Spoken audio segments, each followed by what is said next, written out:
કેમ કે ભાઈબંધોને મૂકી ના દેવાય. કરેક્ટ. તમારા લાઈફના પ્રોબ્લેમ એ લોકો જ સમજી શકે.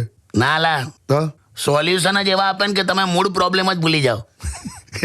તમે એવું કોને ભાઈબંધને કે યાર આ જો ને પેટ બહુ વધી ગયું છે, હા તો હું કે કઈ નહીં લાગે છાતી સુધીનો જ ફોટો પડાવવાનો.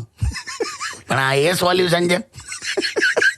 એટલે આવું પણ કોક વાર છે ને કાકા કેવું થાય કે ગર્લફ્રેન્ડ કે વાઈફ જે હોય હા, ડાયરેક્ટલી તમારા ભાઈબંધોને જ તમારી કમ્પ્લેન કરે, તો શું કરવાનું? તેનાથી કઈ ફરક ના પડેલા. એવું? જો છોકરાઓ છે ને એમના દોસ્તનું ક્યારેક ખરાબ નહીં સાંભળી શકતા, અને છોકરીઓ એમની ફ્રેન્ડ્સનું ક્યારે સારું નહીં સાંભળી શકતી, જેલસ ફીલ કરે. એટલે લટ્ટાઓ છે ને બહુ કામના માણસ હોય એલા, એમ? એને પેશાબ ના લાગી હોય તોય તારી જોડે કંપની આપવા આવે, એનું નામ ભાઈબંધ. પણ આવા ઉદાહરણ આપવાના. એટલે આ તો એક વાત છે એમ.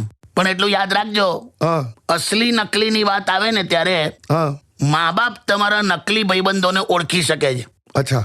બાળકો નકલી સગા સંબંધીઓને ઓળખી